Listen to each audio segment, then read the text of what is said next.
All right, I'll come back to my guest. Now, Iran's army spokesperson claims dozens of Americans were killed and injured in a wave of 90 strikes on alleged U.S. terrorist hideouts.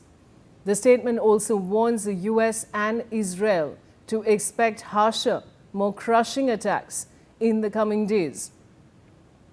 You know, Mr. Dwivedi, all of what Trump said in his 20-minute speech has bitten the dust, really.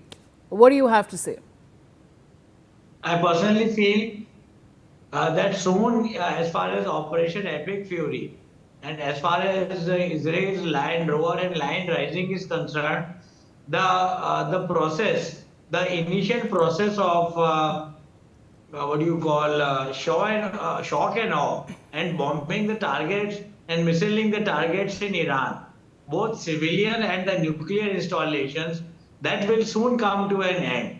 And what, as an analyst and as a student of international relations, I'm looking at is the time and the manner and the what you call the process through which the Kharg island would be taken away from the Iranians. And as far as the missiling part that Devnath sir was telling about, and you were also talking about it, my memories go back to the 2003 Gulf War. That is Operation Enduring Freedom against Iran, against Iraq and Saddam Hussein. When the one missile used to come, a Scud used to come, and it used to be intercepted by a Patriot, and in a kind of a big avalanche of light and sound, both the weapons, both the missiles would disappear, and the Scud would be blockaded and intercepted by the Patriot launcher, which would be based either in Jerusalem or in Tel Aviv.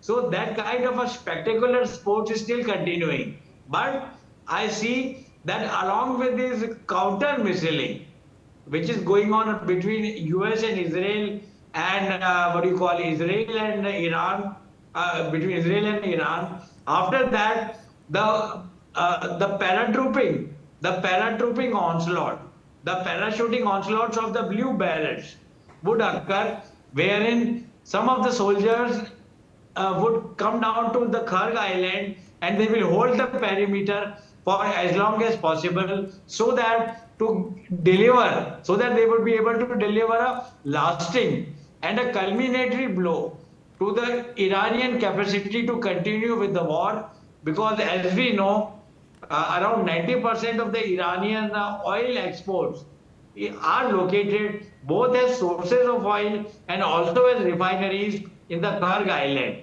And apart from that, the 7 islands which have been pointed out in the Hormuz Strait, they will soon become the bone of contention. And as far as the Iranian resilience is concerned, it has come out to be a naught, because as it is available through not the American sources. I'm not talking about the Brookings or CSIS or the Enterprise Institute, which people castigate in New Delhi, which the academics castigate in New Delhi. Now they might not be doing it, but they used to do it years back when 2003 occurred. Apart from that, the idea is that this missiling and shock and awe would stop, and the American and the Israeli military effort would be something short of boots on ground, and it would be tantamount to a Delta force like paratrooping and commando operation to completely benumb and belittle and make dysfunctional the Iranian warring apparatus. This is how I see it, ma'am, right now. All right.